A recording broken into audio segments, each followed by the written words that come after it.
Hello everyone, welcome or welcome back to my YouTube channel. My name is Nandini, and on this channel, I provide content related to NEET and help and guide NEET aspirants for their upcoming NEET exam. मैं इस channel पे इसलिए content बनाती हूँ क्योंकि I think that I have struggled a lot through this exam and जितना भी मुझे इसके बारे नॉलेज है या जितना भी मुझे इसके बारे में पता है उस इन्फॉर्मेशन का अगर किसी को भी फ़ायदा हो जाए या बेनिफिट हो जाए so that is my sole motive is in videos को पोस्ट करने के पीछे एंड जैसा कि आप लोगों का रिव्यूज़ रहता है एंड जैसा आप लोगों का रिस्पॉन्स रहता है आई am really glad and grateful for that and I hope कि मैं कुछ लोगों को तो ज़रूर इन्फ्लुएंस कर पा रही हूँ थ्रू माई नॉलेज जितना मुझे पता है इस एग्ज़ाम के बारे में ऑल्दो मेरा ऐसा कुछ खास रहा नहीं है नीट एग्ज़ाम में परफॉर्मेंस अगर मैं बोलूँ तो क्योंकि मेरे फर्स्ट अटैम्प्ट में मेरे मार्क्स 507 आए थे विथ 12th तब मेरी परसेंटेज 12th बोर्ड में आई थी 96.4 CBSE बोर्ड से थी मैं एंड PCB मेरा स्ट्रीम था सो ये मेरे 12th के साथ मार्क्स आए थे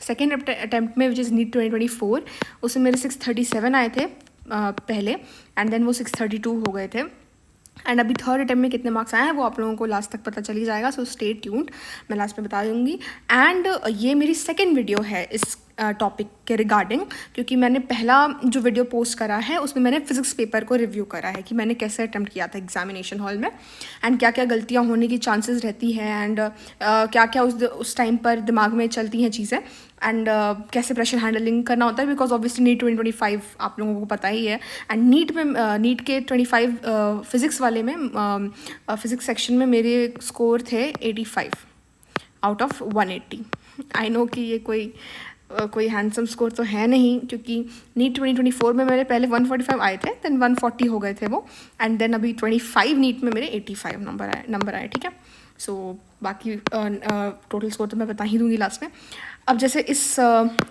वीडियो में मैं बायो का पेपर रिव्यू करने वाली हूँ क्योंकि मुझे कमेंट्स आए थे and I am really again gladful to all of you for that and अगर आप नए हो इस चैनल पे so please subscribe to the channel it really motivates me अगर आप एक कमेंट करो तो that is really a confidence booster for me and like the video share it also with your friends उनको भी ज़रूर इसमें फ़ायदा होगा एंड अब चलो मैं ज़्यादा वेस्ट नहीं करती हूँ आप लोगों का टाइम क्योंकि आई नो कि बहुत टाइम प्रेशर होता है so without any delay let's start with the review ठीक है सो मेरे नीट 24 बायो में 345 मार्क्स आए थे 3 मैंने गलती करा था तीनों बॉटनी के ही गलती थे एंड जूलॉजी में कोई गलती नहीं थी सो 345 मैंने मार्क्स करने थे अभी नीट 2025 में मेरे मार्क्स बायो के अंदर हैं 313 ठीक है 313 है सो काफ़ी आई गेस मैंने 3 तो लेफ़्ट किए थे एंड 7 मेरे रॉन्ग थे अगर देखा जाए तो 7 रॉन्ग हो गया तो 35 इधर हो गया एंड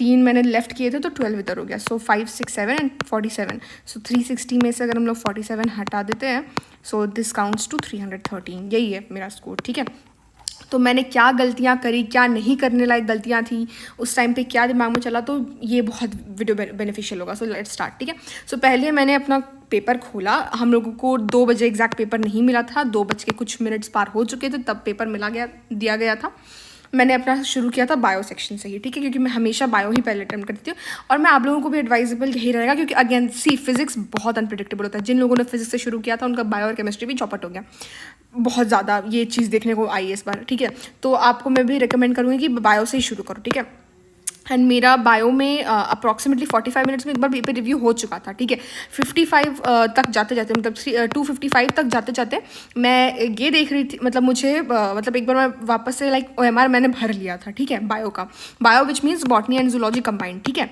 एंड ये मेरा सीन था जब भी एग्जामिनेशन हॉल में ठीक है ऑल्दो मैंने सुना कि काफ़ी लोगों को टाइम लग गया था एंड शायद मुझे टाइम नहीं लगा इसलिए भी मेरे इतने सारे मिस्टेक्स हो गए जो नहीं होने थे चलो शुरू करते हैं फिर ज़्यादा टाइम वेस्ट नहीं करना है 91 क्वेश्चन से शुरू करते हैं, क्योंकि मैंने सबसे पहले यही क्वेश्चन देखा था। और मेरा प्लांट फिजियो ही थोड़ा वीक पोर्शन में काउंट होता है, ठीक है। तो मैंने जब पहला क्वेश्चन देखा तो ये एकदम रिसेंटली पढ़ा हुआ था, क्योंकि ऑब्वियसली रेस्पिरेशन एंड फोटोसिंथेसिस एकदम दिमाग में लेके चलना होता, तो ये फट से बन गया था। ये अगेन बायोटेक का क्वेश्चन है, ये भी थोड़ा सा कंफ्यूजिंग था, हो सकता था n² और 2⁻n में, लेकिन ये बायोटेक के आई गेस डायग्राम में दिया हुआ है, वो जो DNA पॉलीमराइजेशन वाला डायग्राम है, ठीक है, उसमें दिया हुआ है, तो उससे क्वेश्चन। अब ये जो 93rd क्वेश्चन था, ये एक लॉजिकल क्वेश्चन था, एंड ये आपको कहीं भी पढ़ाया नहीं जाता है, ये आपको उसी टाइम पर एलिमिनेट करके ऑप्शन उसी टाइम पे खुद का दिमाग लगाना था, क्योंकि ये कहीं NCERT में एग्जैक्ट लाइंस का कोई वो नहीं है, ठीक है। ये पूरा एक मिक्स्ड क्वेश्चन है, एंड इसमें मैंने ऑप्शन एलिमिनेशन लगाया था, लेस अडॉप्शन फॉर ऑर्फन्स, शायद मैंने इसी से ऑप्शन एलिमिनेट कर दिया था। D है एंड ABCEF है, which is the correct answer from the option. और देखो आपको एकदम, देखो वही मैं बता रही हूँ ना, बायो बहुत सावधानी से अटेम्प्ट करना होता है। आप देख रहे होगे जहाँ जहाँ जो मुझे इंपॉर्टेंट कीवर्ड्स लगा, मैं उसको मार्क करी हुई हूँ। आई गेस इस वीडियो में मैं बॉटनी ही कवर कर सकूँगी, क्योंकि जुओलॉजी में टाइम लग जाएगा फिर, और मैं चाहती हूँ कि आप लोगों को पूरा डिटेल एनालिसिस मिले। तो इस वाले में बॉटनी कवर कर रही हूँ, सेकंड वाले में जुओलॉजी कर दूंगी, क्योंकि जैसे मुझे लग रहा है कि टाइम ज़्यादा जा रहा है, ठीक है। सो हाँ, तो वही मैं बता रही थी कि आप लोगों को ध्यान से पढ़ना है, बायो का पेपर एकदम हल्के में नहीं लेना, क्योंकि सबसे ज़्यादा यही आपको दे रहा है मार्क्स। सो जैसे मुझे आदत था हमेशा से कि मैं सारा जो भी मुझे इंपॉर्टेंट वर्ड्स लगते थे वो मैं हाईलाइट करती थी। तो यहाँ पे देखो मैंने जो भी ब्लैक से कर रखा है वो वहाँ पे ही वर्किंग किया है एग्जामिनेशन हॉल में। सो ड्रॉबैक्स पूछा है, IVF मेथड के बारे में पूछा है, and correct answer from the options given below पूछा है। सो ड्रॉबैक्स के बारे में हम लोगों को बताना है, ठीक है। सो ड्रॉबैक्स क्या, D तो नहीं हो सकता ड्रॉबैक, इसीलिए शायद मैंने ये किया। ओ सॉरी, D है, आई एम सो सॉरी, मैंने ध्यान नहीं दिया एक सेकेंड तब। फिर मैंने कुछ तो, अच्छा A नहीं हो सकता क्या, हाँ शायद A नहीं हो सकता। एग्जैक्ट मुझे याद ही नहीं है कि मैंने क्या सोच के किया था उस टाइम पे, बट कुछ तो मैंने option elimination, I guess high fertility risk to mother, expensive instruments necessary for being donors, not available in India. E तो हो ही नहीं सकता, not available in India, does not survive. Okay, BDF है ना, BD&F है। सो उस टाइम पे मैंने वही सोचा होगा कि high fertility risk to mother. अगर हाई फर्टिलिटी रिस्क होता तो फिर ये IVF को हम लोग इतना प्रमोट ही नहीं करते। हाँ, तो मैंने यही सोचा था कि A तो हो नहीं सकता, विच मीन्स कि BD&F ओनली, ठीक है। थोड़ा सॉरी, मैं थोड़ा सा कंफ्यूज हो गई अभी बताते, but I will make sure कि ऐसा ना हो वापस से। आगे बढ़ते हैं। अब देखो जैसे मैंने यहाँ पे अटेम्प्ट करा है ना, तो आप लोगों को दिख रहा होगा कि मैंने कुछ एनसर्कल किया हुआ है ब्लैक पेन से, ठीक है। ये तब मैंने किया था जब मुझे ये पहले बार में नहीं बना था, और मैंने बताया ना कि 45 तक एक बार मैंने रिव्यू कर लिया था, एंड फिर मेरे को OMR फिलिंग में 55 हो गए थे, 255। उसके बाद में लास्ट में जब 430 हो गया था एंड फिजिक्स का पेपर मैंने देख लिया था, उसके बाद में वापस से बायो पे आई थी, क्योंकि ये सब क्वेश्चंस मैंने तभी अटेम्प्ट करे थे, ठीक है। तो बहुत स्ट्रैटेजाइज करके आपको अपना अटेम्प्ट करना होता है पेपर, ठीक है। तो ये जो क्वेश्चन था, ये पता नहीं मुझसे क्यों नहीं बन रहा था पहले बार में, और मैं देख के बहुत घबरा गई कि एग्जैक्टली भाई फ्रॉग से 4 क्वेश्चन आए थे नीट 2025 में। Can you believe it, frog जैसे टॉपिक से, बड़ा मतलब खतरनाक सिचुएशन था। सो ये वाला मुझसे पहली बार में नहीं बना, देन सेकेंड बार में ये बन गया था, तो मैंने फिर टिक करके फिर मैं आगे बढ़ गई, ठीक है। ये वाला जो रिडक्शनिस्ट बायोलॉजी था, ये मेरे को देखा ध्यान में था, क्योंकि हमारे टीचर ने हमें पढ़ा दिया था, ठीक है। तो ये मैं बहुत श्योर थी कि ये फिजिको-केमिकल ही होना है इसमें, ठीक है। उसके बाद चलता है 96 क्वेश्चन। आपको ये जो पेपर है ना, इसमें आपको पता लगेगा कि ये सिर्फ डायरेक्ट आंसर वाले पेपर ही नहीं था, इसमें आपको अपना लॉजिकल थिंकिंग अप्लाई करना था, ठीक है। रेक्टिफिकेशन यहाँ पे काम नहीं आएगा, ऑब्वियसली वन वर्ड में तो आएगा, लेकिन जैसे अब आप देखो ये इतना बड़ा बड़ा स्टेटमेंट्स है, तो आपका रीडिंग हैबिट होना चाहिए कि आप अंडरलाइन करते चलो, ठीक है। जैसे आपको दिख रहा होगा कि मैं सारा अंडरलाइन करते चलती थी, ताकि एक भी मेरा मिस ना हो जाए कोई भी वर्ड, ठीक है। एंड जो भी मेरे को सही लगता था वो वैसे मैं मार्क कर देती थी यहाँ पे, ठीक है। अब जैसे ये है, और आप देखो कैमोफ्लेज होता है, ब्लैक पेन भी रहता है और ब्लैक प्रिंटिंग भी रहता है, तो वो बहुत ध्यान से आपको वहाँ पे एकदम ध्यान रखना कि आपका कोई इज़ नॉट करेक्ट, इनकरेक्ट वो मिस ना हो जाए। अब देखो, choose the most appropriate answer from the, ठीक है। तो वो बहुत ध्यान से बिलो द ट्रूथ स्टेटमेंट सारा आपको पढ़ना है, सारा इंस्ट्रक्शंस पढ़ना है, ठीक है। तो ये जो था ये तो हो गया आई गेस। सो अब ये एग्जैक्ट NCERT का लाइन है या नहीं वो मुझे याद भी नहीं है, बट जो भी था आपको अपना दिमाग भी लगाना था, ऐसा नहीं है कि NCERT से रटा रटा आप आंसर मार के चले आओ। अब FE5 से ये तो एग्जैक्ट NCERT का ही लाइन है, तो ये हो गया।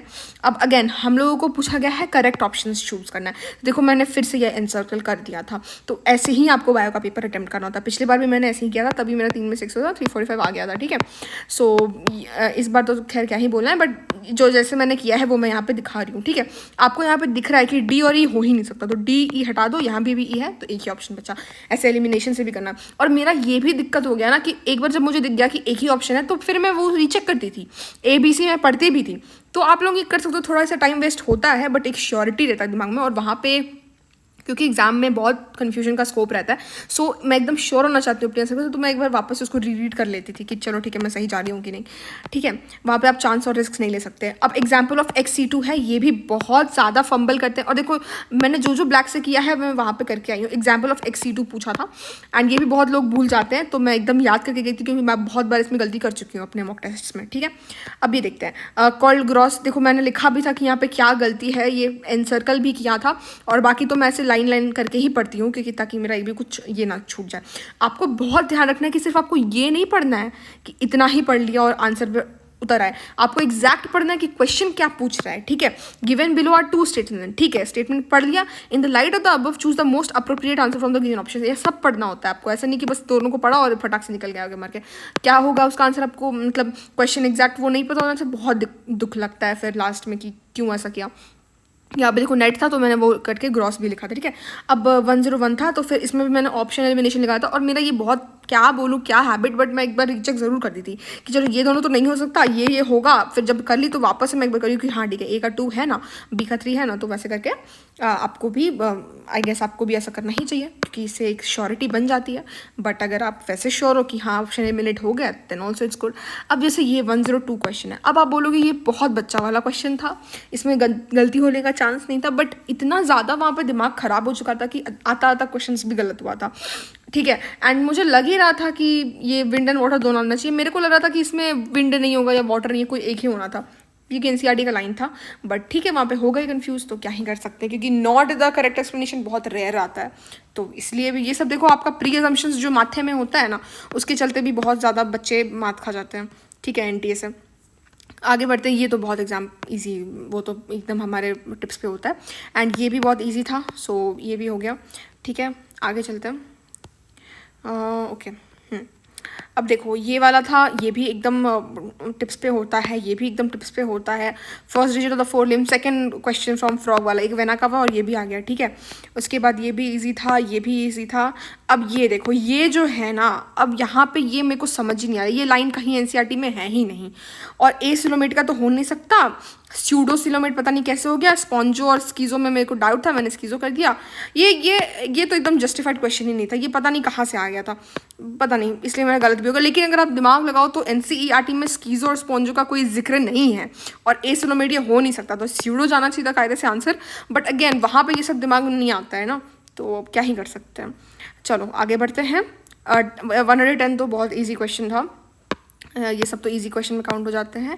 ओके सो ये अगेन ये वाला क्वेश्चन बहुत लोगों को दिमाग खराब हुआ था, ये बहुत टाइम टेकिंग क्वेश्चन था एंड जेन्युइनली था। एंड मैंने देखो एनसर्कल कर रखा है, ये मेरे से भी नहीं बना था, बट मैं देखो, और पता है जब आपको लगे ना कि लेंदी क्वेश्चन है, आप उसी टाइम पे उसको सॉल्व करो, उसको लास्ट के लिए मत उसको लास्ट के लिए मत छोड़ना, क्योंकि पता है लास्ट में और दिमाग खराब हो रखा होता है, क्योंकि आप तब तक बायो मतलब बॉटनी, जूलॉजी, केमिस्ट्री और फिजिक्स चारों अटेम्प्ट कर चुके होते हो। उसके बाद आप इस पे आओगे ना तो आपका दिमाग और नहीं काम करेगा। तो जो लग रहा है क्वेश्चन की डिफिकल्ट है उसको उसी टाइम पे खत्म करो करके और एक मार्क कर दो for your safer side. Last में आगे रिव्यू करो वो अलग बात है, जो कि मैंने यहाँ पे इंसर्कल कर दिया था, लेकिन फिर इसी के साथ जाना था, मुझे ये भी पता था, ठीक है। क्योंकि उस टाइम पे जब आप फ्रेश होते हो ना दिमाग से, तो फिर उस टाइम पे इजीली थोड़ा बन जाता है चीज़, ठीक है।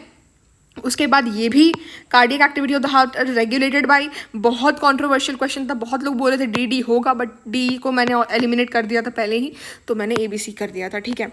ये भी बहुत कंट्रोवर्शियल क्वेश्चन था, पता नहीं सही तो हो गया मेरा। उसके बाद ये देखते हैं कैन नॉट पूछा है, तो अगेन मैंने हाईलाइट किया है कैन नॉट पूछा गया है और इसमें एक ही ये करना था और करेक्ट आंसर पूछा था, तो उसके हिसाब से आपको करना होता है आंसर। अब ये 114 है, ये देखो मैंने कितना ब्लैक से मार्क कर रखा, बट ये मेरा सही हो गया, ठीक है। उसके बाद इसमें क्या है, स्टेटमेंट 1 इज इनकरेक्ट।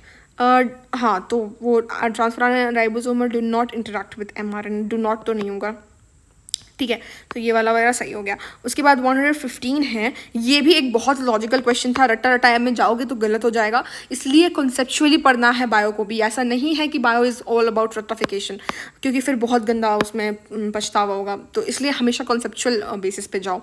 उसके बाद एली लीली ने तो ह्यूमन इंसुलिन के लिए ऑब्वियसली इकोलाई को चूज़ किया था, तो बैक्टीरियम होता है। उसके बाद ये क्या है, name of the class of enzyme transferase. Enzymes वाला से मतलब जो मेरा वीक टॉपिक्स था ना, मुझे लगता है सबसे क्वेश्चन था। और अगर आप अपने ये सब आपको कैसे पता चलेगा, मल्टीपल टेस्ट दोगे तब। अगर आप मल्टीपल टेस्ट दोगे तो आपको पता चलेगा कि आपका वीक एरिया क्या है। जैसे मेरा एंजाइम वीक था, मैं पढ़ ली थी। मेरे पास वो XC2 InC2 वाला वीक था, मैंने पढ़ा था बहुत अच्छे से उसको। उसके बाद फिर मेरा वो रेस्पिरेशन इन प्लांट्स वीक था, मैंने वो भी पढ़ रखा था अच्छे से। तो जो मैंने मतलब मेरा वीक एरियाज था ना, वो से सबसे एकदम पर्टिकुलर टॉपिक से ही आंसर क्वेश्चन पूछा गया है। बहुत शिद्दत से बनाया गया ये पेपर, ठीक है। उसके बाद वो फ्रॉग वाला क्वेश्चन वेना कावा, वो भी मेरा वीक टॉपिक था, एकदम एग्जैक्ट टॉपिक ही वीक जो था उसी से पूछा गया, ना कि चैप्टर पूरा, ठीक है। अब जैसे यहाँ पे नॉट पूछा है, वो मैंने हाईलाइट कर दिया।